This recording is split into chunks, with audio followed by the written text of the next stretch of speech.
Hello everyone, मैं आपका दोस्त शफ़ी अहमद और आप देख रहे हैं हमारा यूट्यूब चैनल दी अकाउंट्स। दोस्तों, आज का जो वीडियो है मैं आज आपको बताऊंगा कि किस तरीके से आप अपना इनकम के ऊपर आप टैक्स को कैलकुलेट कर सकते हो। रिसेंट आपका बजट पास हुआ है, उसमें आप जानते ही हैं कि 12 लाख तक आपको किसी तरह का कोई टैक्स नहीं देना है अगर आप इंडिविजुअल हैं तो। लेकिन अगर आप सैलरीड पर्सन हैं यानी कि सैलरीड एम्प्लॉई हैं तो फिर 12,75,000 तक आपको किसी भी तरह का कोई टैक्स नहीं देना है। लेकिन इसमें कुछ पॉइंट भी है कि ये 12,75,000 आपका कहाँ पे अप्लाई होगा और कहाँ पे अप्लाई नहीं होगा। तो आज मैं आपको बताऊंगा कि आप किस तरीके से न्यू टैक्स रिजीम के हिसाब से अपने इनकम के ऊपर आप इनकम टैक्स को कैलकुलेट कर सकते हो। तो आज का वीडियो बिल्कुल ही प्रैक्टिकल वे में है, इसलिए दोस्तों पूरी जानकारी के लिए आप एंड तक आप ज़रूर बने रहें। और दोस्तों, अगर आप मुझसे tally, GST, TDS, TCS, income tax, payroll, balance sheet को फाइनलाइज करना और भी बहुत कुछ कंपनी के रियल डाटा के साथ और बिल्कुल ही प्रैक्टिकल वे में सीखना चाहते हैं तो आप हमारे ऑनलाइन कोर्स को भी आप ज्वाइन कर सकते हैं। तो इसके लिए हम लोग चलते हैं अपने कंप्यूटर के स्क्रीन पे। तो सबसे पहले हम लोग इनकम टैक्स के स्लैब की बात करते हैं फॉर फाइनेंशियल ईयर 25 से 26।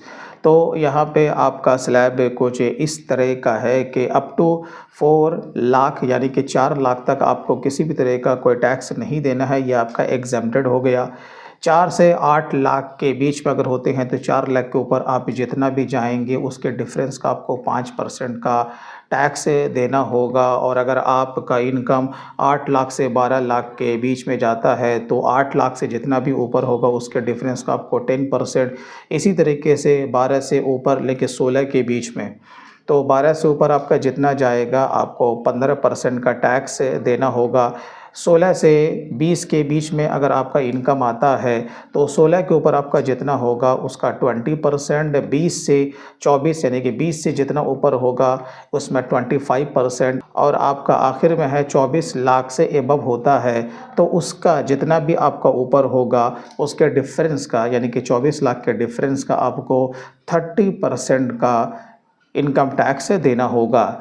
तो ये कैलकुलेट कैसे होता है, मन में ये सवाल होता है कि अगर हम 24 लाख से अगर ऊपर हम सैलरी को अर्न करते हैं या हमारी टैक्सेबल इनकम अगर निकलती है तो क्या केवल हमें 30% ही देना होगा, यहाँ से 5 to 25% हमें नहीं देना होगा?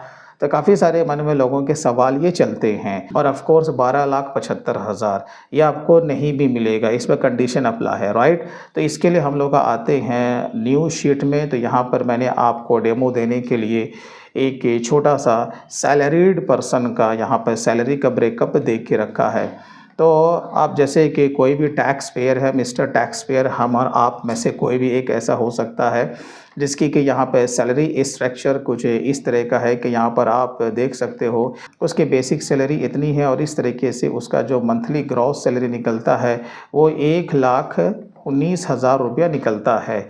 ये तो आपके मंथली सैलरी हो गई।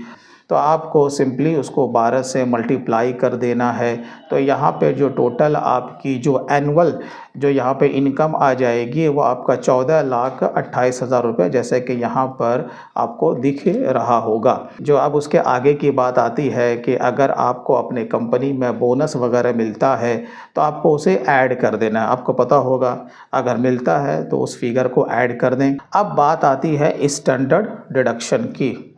तो अगर आप सैलरीड पर्सन है तो 75,000 का स्टैंडर्ड डिडक्शन तो वो आपको मिलना ही मिलना है, तो उसे आपको अपने ग्रॉस इनकम से लेस कर देना है। उसके बाद जो कि प्रोफेशनल टैक्स होता है मैक्सिमम 2500 रुपया होता है, ये आपका मैक्सिमम अमाउंट है। लेकिन अगर आपका अगर 2,000 रुपया ही पूरे साल का कटता है या 1,000 ही, ये स्टेट के ऊपर ये डिपेंड करता है, लेकिन मैक्सिमम 2500 रुपया होता है।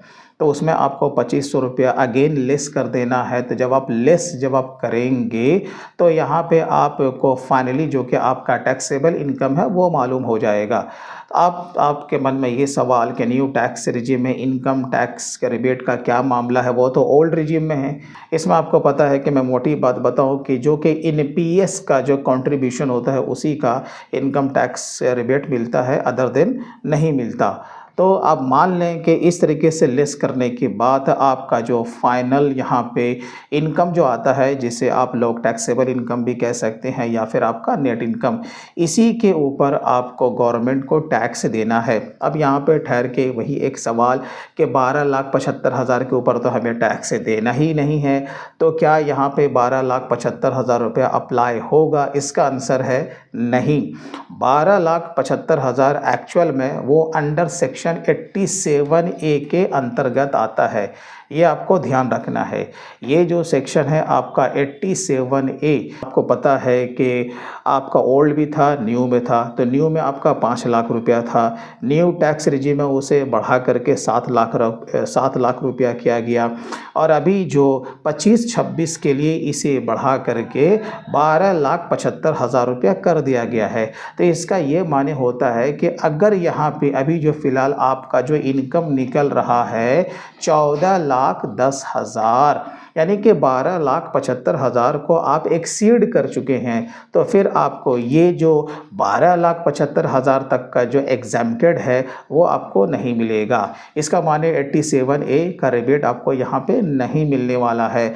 अब ऐसे कंडीशन में क्या होगा? ऐसे कंडीशन में आपको 5% भी देना होगा, 10% भी देना होगा, और प्लस 12 लाख के ऊपर जितना है उसे भी आपको देना होगा। तो इसे कैलकुलेट आपको किस तरीके से करना है कि आप तो पहले 4 लाख तक किसी तरह का कोई टैक्स नहीं दोगे, तो यहाँ पर देखो मैंने यहाँ पे 0 डाल दिया है। अब उसके बाद 4 लाख से 8 लाख, 4 लाख से 8 लाख का जो बीच का जो डिफरेंस है, 8 लाख माइनस 4 लाख, तो कितना निकलेगा? 4 लाख। तो 4 लाख का 5% आपको इस तरीके से यहाँ पे कैलकुलेट करना है। अब उसके बाद 8 लाख से 12 लाख का जो डिफरेंस है उसका तो 10% है, तो इसमें भी आपका 4 लाख का ही आपका डिफरेंस है। तो 4 लाख का 10% आपको इस तरीके से कैलकुलेट करना है। अब बात आई 12 से ऊपर, लेकिन 16 से नीचे ही होना चाहिए। तो आपका जो यहाँ पे टैक्सेबल इनकम जो निकल रहा है वो 14,10,500 है। तो इसका माने 12 लाख से कितना ऊपर है? तो आपको क्या करना होगा? Equal to this minus 12 lakh, इसका माने 2,10,500 के ऊपर आपको 15% का TDS देना होगा, अगर आपके यही टैक्सेबल इनकम निकलती है। तो अब बात रही 20%, 25% और उसके बाद 30%। इस पे तो आप फॉलो ही नहीं कर रहे हो, क्योंकि आपका जो इनकम है वो आपका 12 और 16 लाख के बीच का है, उसी के ब्रैकेट का है, तो उतना ही परसेंट आपको देना है। अब आप पर आगे का अप्लाई नहीं होगा। अब जब आप इसे कैलकुलेट करोगे तो यहाँ पर 91,575 रुपीज़ का आपको टैक्स लगने वाला है। लेकिन यहीं पे आपका दी एंड नहीं हो जाता है, इसके आगे का भी मामला है। हेल्थ एंड एजुकेशन सेस, वो तो 4%, वो तो कंपलसरी है, वो तो आपको देना ही देना है। जब आप इस पर 4% जब आप इसे निकालोगे तो टोटल आपका जो फाइनल टोटल इनकम टैक्स यानी कि TDS आपका 95,238 रुपया। अब इसे हम थोड़ा सा और आगे चलते हैं कि आप मान के चलो कि अगर आप 30% के स्लैब में आते हो तो क्या होगा। इसके लिए हम लोग के दूसरे एग्जाम्पल में चलते हैं। अब मान के चलो कि आपका जो टोटल ग्रॉस इनकम है वो 1,85,000 रुपया आता है। तो यहाँ पे देख सकते हो कि एनुअल जो आपका जो ग्रॉस इनकम बन रहा है वो 22,20,000 रुपया बन रहा है। मैं वही चीज़ मानता हूँ कि आपका जो बोनस है सेम है, और इसमें स्टैंडर्ड डिडक्शन एंड आपका जो प्रोफेशनल टैक्स है वो तो आपको मिलना ही मिलना है। अब यहाँ पे जब आप देखोगे पहले के स्लैब में तो आपको नील है, यहाँ पर तो आपको कुछ देना ही नहीं है। दूसरे में आपको जो 4 लाख का डिफरेंस है उसका आपको 5% देना है, और यहाँ थर्ड में जो 10% है तो उसका आपको 10% देना है, और यहाँ पे इसका 15% देना है, और यहाँ पे इसी तरीके से 20% देना है। आपको इसी तरीके से कैलकुलेट करना होगा। ऐसा नहीं है कि 22 लाख के ऊपर मेरा अगर टैक्सेबल इनकम या नेट इनकम आता है तो डायरेक्ट हम उसके ऊपर 25% देंगे, ऐसा नहीं है। आपको 5 भी देना होगा, 10 भी, 15 भी और 20 भी देना होगा, राइट है। तो यहाँ पे अब आपका जो फाइनल जो आ रहा है वो 20 और 24 के ब्रैकेट में आ रहा है, राइट है। तो 20 लाख से आपका जितना ऊपर होगा, लेकिन 24 लाख से नीचे, क्योंकि 20 और 24 के का जितना भी डिफरेंस होगा वो आपको 25% देना है। तो जब आप यहाँ पे क्या करोगे, इससे आपको क्या करना, 20 लाख रुपया आपको माइनस कर देना है। उसका जो डिफरेंस आएगा उसका आपको 20% देना होगा as per income tax slab. और आपके ऊपर यहाँ पे 30% का जो रेट वो अप्लाई नहीं होगा, क्योंकि आप इसमें फॉलो ही नहीं कर रहे हो। तो आप यहाँ पे जब आप इसे सम करोगे तो इस तरीके से 2,50,625 रुपया आपके ऊपर टीडीएस बनता है, और प्लस 4% तो आप इसे छोड़ ही नहीं सकते थे। इसका भी जब आप 4% निकालोगे तो टोटल ईयरली में 2,60,650 रुपये का आपको इनकम टैक्स पे करना होगा। तो इस तरीके से आप फॉर फाइनेंशियल ईयर 25-26 से इनकम टैक्स को आप कैलकुलेट कर सकते हो। तो दोस्तों, मैं उम्मीद करता हूँ कि ये वीडियो आपको अच्छा लगा होगा और इस वीडियो से आपने कुछ सीखा होगा। वीडियो अच्छा लगा हो तो कम से कम अब इसे लाइक ज़रूर कीजिएगा, और अगर आप मुझसे जुड़ना चाहते हैं तो आप हमारे लाइव सेशन और प्लस से रिकॉर्डेड क्लास को भी आप बाई कर सकते हैं। तो चलिए दोस्तों, आज के लिए बस इतना ही। फिर मिलते हैं किसी दिन किसी और नए दूसरे टॉपिक के साथ। तब तक के लिए take care and bye bye.